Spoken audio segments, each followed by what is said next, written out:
తెలంగాణ ఉద్యమం కోసం తెలంగాణ కోసం రాజీనామా చేసి ఎన్నికలలో కొట్లాడుతుంటే కొప్పులేశ్వర్ అన్న సమైక్యాంధ్రవాదుల సంకనాకుట్ట ఆ రోజు కాంగ్రెస్ పార్టీ నుంచి తెలంగాణకు వ్యతిరేకంగా నిలబడ్డటువంటి అడ్లూరు లక్ష్మణ్ కుమార్ నువ్వు ఇవాళ తెలంగాణ ఉద్యమ బిడ్డను పట్టుకొని వస్తావా వెంకటేశ్వర స్వామి ప్రమాణం చేద్దాం నేను తడిబట్టలతో వస్తానా ముఖ్యమంత్రి పర్మిషన్ తీసుకుంటా ఏం మాట్లాడుతున్నారు లక్ష్మణ్ కుమార్ గారు చేద్దామా ప్రమాణం ఓకే నేను అంటలేను మీ సహచర మంత్రి పొన్నం ప్రభాకర్ మీడియా సాక్షిగా మైకు బంద్ అయింది అనుకొని వాడు దున్నపోతుగాడు అన్నమాట దాని గురించి మరి ఆయన ప్రమాణం చేస్తాడు నువ్వు ప్రమాణం చేస్తాడు ప్రమాణం చేయరు మరి అందరిలో పట్టుకొని నిన్ను పట్టుకొని దున్నపోతు అంటే కూడా కనీసం స్పందించకుండా మాట్లాడకుండా దాని గురించి పంచాయతీ చేయకుండా ఆత్మగౌరవాన్ని తాకట్టు పెట్టేటువంటి బతుకు నీది తెలంగాణ ఆత్మగౌరవం కోసం జైళ్ల పాలై కేసులు పెట్టుకొని ఉద్యమకారుల లెక్క నిలబడి తెలంగాణను సాధించి 10 సంవత్సరాలు కేసీఆర్ గారి నాయకత్వంలో హరీష్ రావు గారు కానీ కేటీఆర్ గారు కానీ మంత్రిగా పనిచేస్తూ అత్యద్భుతమైనటువంటి పరిపాలన అందించినటువంటి నాయకులు మా వాళ్ళు వీళ్ళ మీద నువ్వు మాట్లాడుతున్నావు ప్రమాణం చేద్దామా అని చెప్పి మరి చేద్దాం పరు ఇప్పుడు పొన్నం ప్రభాకర్ చేస్తావా నువ్వు చేస్తావా చేయరు మరి ప్రమాణం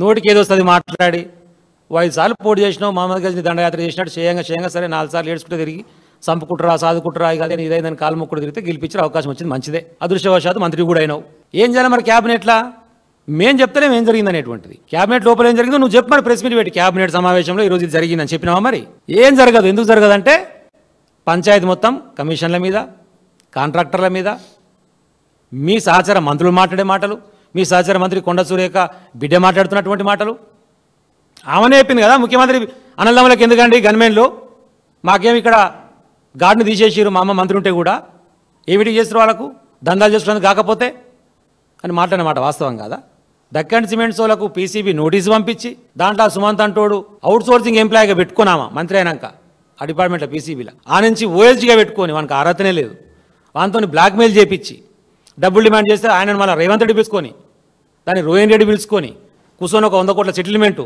పంచాయతీ వీడు వానన్నా వాడు వీనన్నా ఏంటంటే అంత ప్రజల పంచాయతీ లాస్ట్కి ఏం చేసి చాలా కప్పుకుని 100 కోట్ల వాళ్ళ వాళ్ళు నీకు 25 నాకు 25 అని పంచుకొని క్లోజ్ చేసుకోరు గదే విషయం కదా కొండ సురేఖ గారు బిడ్డ చెప్పినటువంటి ముచ్చటే మేము చెప్పినాం అసుమంత్ అంటోడు తుపాకి పెట్టి బెదిరించిండు అన్నారు ఆ కేసు ఎక్కడ పోయిందో తుపాకి ఎక్కడ పోయింది ఇప్పుడు దొరకలేదు మరి తుపాకి పెట్టి బెదిరించిన మీద కేసు కావాలి కదా తుపాకి దొరకాలి కదా దాని గురించి అడగవైతే లక్ష్మణ్ కుమార్ ఇదే కదా హరీష్ చెప్పింది దండుపాలెం బ్యాచ్ అంటాడా దండుపాలెం సినిమా చూసినావు నువ్వు దండుపాలెం ఏంది కఠినమైనటువంటి వికృతమైనటువంటి అమానవీయమైనటువంటి ఒక భావజాలంతో ఉండేటువంటి ఒక గ్యాంగు వికృతంగా మొత్తం దోపిడీ చేస్తుంటారు ఆ దోపిడీ చేసే క్రమంలో అడ్డవచ్చిన వాళ్ళందరినీ చంపేస్తుంటారు అంత వికార పద్ధతిలో తెలంగాణను దోచుక తింటారు మీరని చెప్పడం కోసం వాడిన పదజాలం అది వాస్తవమే కదా అంటున్నా నేను ఇప్పుడు దక్కన్ సిమెంట్స్ పంచాయతీ తెలుస్తూనే ఉంది కదా దోచుక తింటారు అని ఇదే కొండ సురేఖ గారు సమ్మక్క సారక్కడ టెండర్లు వేస్తే పొంగులేటి శ్రీనివాసరెడ్డి మధ్య ఇన్వాల్వ్ అయితే 75 కోట్ల టెండర్ ఏదో దేవాదాయ శాఖ నుంచి వచ్చినటువంటి టెండర్ వేసిన తర్వాత పొంగులేటి శ్రీనివాసరెడ్డి చెప్తే ఇంటలేడని చెప్పి ఆ టెండర్నే డిపార్ట్మెంట్ మార్చారు రెవెన్యూ డిపార్ట్మెంట్కు ఎంత విచిత్రం ఇది టెండర్నే రెవెన్యూ డిపార్ట్మెంట్కి మార్చి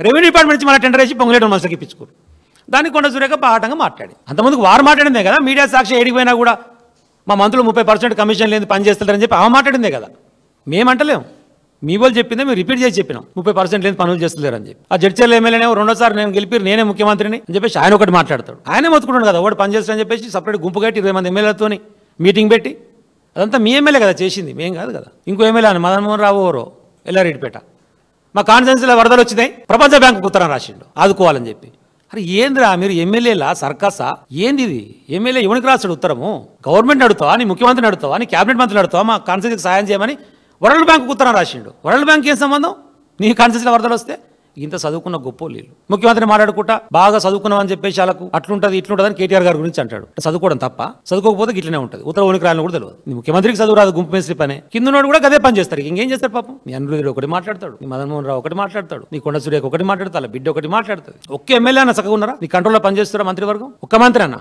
నీ మంత్రిని పట్టుకొని ఇంకొక సహచార మంత్రి దున్నపోతుంటే మాట్లాడరు ఈ సొల్లు లక్ష్మణ్ ఏమో ఈయన పెద్ద మునగడని చెప్పేసి ఆయన ప్రెసిడెంట్ ఆయన మాట్లాడతాడు నినియాల వాడు మోపాడు మా దగ్గర మా ఎంపీ కిరణ్ కుమార్ రెడ్డి చామల కిరణ్ కుమార్ రెడ్డి మలం కిరణ్ కుమార్ రెడ్డి ఆడు అది మలమే నా దృష్టిలో నోటికి ఏదో వస్తుంది మాట్లాడు మీకు ఒక సీట్ రాలేదు మీకు డిపాజిట్ రాలేదు కంటోన్మెంట్ లా ఈ చామల కిరణ్ కుమార్ రెడ్డి నా కాన్సెన్సే తుంగతుర్తి నియోజకవర్గం శాలిగారవరం మండలం ఇంక జడ్పీటీ టికెట్ ఇయ్యలే ఇండిపెండెంట్ గా పోటీ చేసిండు వంకాయ గుర్తు వచ్చింది 100 ఓట్లు వచ్చినాయి వంకాయ గుర్తు మీద 100 ఓట్లతో వచ్చినోడు వీడు డిపాజిట్ల గురించి మాట్లాడుతున్నాడు మా పార్టీ గురించి ఏదో కాంగ్రెస్ బీఫామ్ ఇచ్చింది ఏదో బయటపడ్డావు అయితే అయినా ఒకసారి ఎంపీ అయినావు ఇక రేవంత్ రెడ్డిని ప్రసన్నం చేసుకోవాలని ఆయన ఇప్పుడు బయట మాట్లాడుతున్న మాటలు అసలు నేను పీసీసీ ప్రెసిడెంట్ అయితేప్పుడే మొత్తం ఢిల్లీలో అందరికాడికి నేనే తిప్పి నన్ను పీసీసీ ప్రెసిడెంట్ చేయించిన ఆయన పాదయాత్ర చేస్తేప్పుడు నేనే ఎమ్మడి తిరిగినా ఇవాళ నేను పోతే కూడా నన్ను పట్టించుకోవట్లేడు అంటలేడు కాబట్టి జూబ్లీస్ కాంగ్రెస్ ఓడిపోతేనే బాగుంటుంది మా వాళ్ళకి బుద్ధి వస్తుందని కిరణ్ కుమార్ రెడ్డి గారే మాట్లాడుతున్నాం, మేం కాదు. అంటే మీ అహంకారం ఏడాకా జరిగిందో అర్థం చేసుకోరు. ఇక కనీసం జూబ్లీస్ లో ఓడిపోతున్నా మమ్మల్ని పట్టించుకుంటాడు ముఖ్యమంత్రి అంటుండు కిరణ్ కుమార్ రెడ్డి. కాంగ్రెస్ పార్టీ ఓడిపోతున్నా మమ్మల్ని పట్టించుకుంటాడు, లేకపోతే నెతికెక్కినాయి, నేను సపోర్ట్ చేసిన ఆయన పీసీసీ అయ్యండు అని మాట్లాడుకుంటా మళ్ళా దాన్ని కవర్ చేసేందుకు కింద ప్రెస్ మీట్ పెట్టి మీకు ఇది రాలేదు, మీకు అది రాలేదు,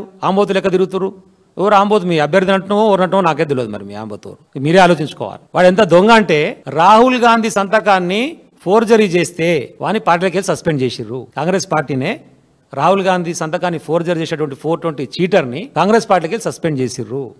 ఇది అబద్ధం అయితే నువ్వు ప్రెస్ మీట్ మాట్లాడు, నేను దీనికైనా సిద్ధం. దీనికోసమే సస్పెండ్ చేశారు. ఎవడు గత్యంతరం లేక మీకు ఓడి పోటీ చేసాడు దిక్కులేక మిమ్మల్ని తీసుకొచ్చి పెట్టుకోరు, ఇట్లాంటి గొప్ప నాయకులను తీసుకొచ్చి పెట్టుకోరు. మీరు మాట్లాడుతారు ఇవాళ లక్ష్మణ్ కుమార్ అంటోడు, కిరణ్ కుమార్ అంటోడు. ఇలాంటి చీటర్ కిరణ్ కుమార్ రెడ్లు, సొల్లు లక్ష్మణ్ కుమార్లు హరీష్ రావు గారి గురించి మాట్లాడే స్థాయి కాదు. దయచేసి సొల్లు దగ్గర పెట్టుకోండి. తెలంగాణ ప్రజలు గమనిస్తున్నారు. తీవ్రమైన వ్యతిరేకత ఉన్నది కాబట్టి కనీసం స్థానిక సంస్థల ఎన్నికలు నిర్వహించేటువంటి దమ్ము ధైర్యం కూడా మీకు లేదు. ఎట్లా బీసీలను మోసం చేసిర్రు, అది జరగదని తెలుసు. కావాలని చెప్పేసి మభ్యపెట్టి వీళ్ళే పోయి జెండాలు పట్టుకొని బీసీ బంద్లో పాల్గొన్నారు మొన్న కాంగ్రెస్ వాళ్ళు. అటు నుంచి బీజేపీలో వచ్చి పాల్గొన్నాడు. మరి ఎవరి మీద ప్రకటించిన బంద్ అంటే ఇప్పుడు క్లారిటీ లేదు. మరి మీరిద్దరు మాట్లాడిన తర్వాత ఇక పంచాయతీ ఎక్కడ ఆయన బిల్లు పెడితే పెట్టాలి, బీజేపీ పెట్టాలి. లేదు నిజంగా ప్రేమ ఉందనుకో రాహుల్ గాంధీ ప్రైవేట్ బిల్లును పెట్టాలి కదా. ఇప్పుడు బీజేపీ కలిసి తెలిసిపోతుంది కదా, వారి రంగు తెలిసిపోతుంది కదా. కాంగ్రెస్ నిజంగా చిత్తశుద్ధి ఉంటే రాహుల్ గాంధీని ప్రవేశపెట్టమని చెప్పండి ప్రైవేట్ బిల్లు. బీజేపీ చెప్తుందో చెప్పదో తెలిసిపోతుంది. రామూర్తి గౌడ్ అని చెప్పేసి మా కాన్ఫరెన్స్ ఆయన ఒక బీసీ ప్రెసిడెంట్ ఉంటాడు. వాళ్ళందరూ బంద్లో పాల్గొంటే వాళ్ళని కొట్టి తీసుకుపోయి కేసులు పెట్టి ఒక రోజు మొత్తం స్టేషన్లు ఉంచితే వాడు పాప హాస్పిటలైజ్ అయ్యండి మావాడు. మరి మీరే వచ్చి నిలబడతారు బీసీ బంధుల, మీరే జనాలు పట్టుకుంటారు, మళ్ళీ మీరే కేసులు పెడతారు. ఇవన్నీ కూడా ప్రజలు గమనిస్తున్నారు. ఒక నాయకుని గురించి, ఒక స్థాయి కలిగిన నాయకుని గురించి మాట్లాడేటప్పుడు ఒళ్ళు దగ్గర పెట్టుకొని మాట్లాడితే బాగుంటుంది. లక్ష్మణ్ కుమార్ గారు అంటే పక్క కాన్స్టిట్యున్సీలు సింగరేణి, ఇప్పుడు శ్రీధర్ బాబు, ఈయన శ్రీధర్ బాబు మనిషి అంటారు. మరి శ్రీధర్ బాబు కాన్స్టిట్యున్సీలో డిఎంఎఫ్టీ ఫండ్లు 100 కోట్లు తీసుకుపోయి డెవలప్మెంట్ చేస్తాడు. వీని కాన్స్టిట్యున్సీలో రూపాయి లేదు, లక్ష్మణ్ కాన్స్టిట్యున్సీలో రూపాయి అయ్యలే శాంక్షన్. నువ్వు మంత్రివే కదరా నాయన, మరి గది కొట్లాడు. అరే పక్క కాన్స్టిట్యున్సీలో 3 కాన్స్టిట్యున్సీలకు 100 కోట్లు ఇచ్చారు, నా కాన్స్టిట్యున్సీకి ఎందుకు వేయలేదు? గదడుగు శాతం అయితే అది శాత కాదు. జరిగిందా మరి క్యాబినెట్లో చర్చ? కొండ సురేఖనైతే చర్చకి క్యాబినెట్కి రానట్టుంది. లేకపోతే కొండ సురేఖ క్యాబినెట్లలో కూర్చొని మా మహిళలకు 2500 ఈరని కొట్లాడిందా, అడిగిందా? ఇదే పంచాయతీలు కదా. నీ కమిషన్ ఏంది, నా కమిషన్ ఏంది, కాంట్రాక్ట్ నీకా నాకా? గీడేను పక్కపొంటి వేణుగోపాల స్వామి టెంపుల్ ఇప్పుడు నరసన గుర్తు చేస్తుంది నాకు మా వేణర్ గారు. వెనక ఒక ప్రైవేట్ ల్యాండ్ ఉంది, దానికి దారి లేదు. ఆ దారి ఇస్తాందుకు ఆ దారి మందం ప్లేస్ మీకు ఇస్తే వేరే ప్లేస్ ప్రైవేట్ బయట ఇరని చెప్పేసి ఆ దేవాదాయ శాఖతో మాడుకొని కొండ సురేఖతో మాట్లాడుకుందాం పాప మామ మాడుకొని ఆర్డర్ ఇచ్చారు. కథం ఇప్పుడు ఆ 140 ఎకరాలు మొత్తం పోయి ఇక నల్లదమ్ములు దిగిరు ఉంటారు కదా, ఆ నలుగురు రేవంత్ రెడ్డి అండ్ బ్యాచ్ వాళ్ళు దిగి ఏం సంగతి చెప్పురి 140 ఎకరాలు ఇప్పుడు మాకు ఇస్తారా ఇయ్యరా అని చెప్పి పంచాయతీ స్టార్ట్. దీని ఏమన్నా దండపాలెం బ్యాచ్ అనకపోతే మేమనలే, ఆ నలుగురు ముచ్చట. మా నల్గొండ శాసనసభ్యుడు కానీ ఆయనే చెప్పిండు, మా వెనకటికి అలీబాబా 40 దొంగలు ఉంటారు నాయన, ఇప్పుడు అలీబాబా 4 దొంగలు తయారయ్యారు, మా దగ్గర ఏం చేయాలి? అలీబాబా అంటే ముఖ్యమంత్రి అంటే వాళ్ళ అన్నదమ్ములు 4 అట, ఏం చేయాలి మేము అని చెప్పేసి వాళ్ళు మాట్లాడుతున్నమాట. మరి ఇలాంటి దొంగల గురించి ప్రజలు కూడా ఈరోజు ఆలోచన చేస్తారు.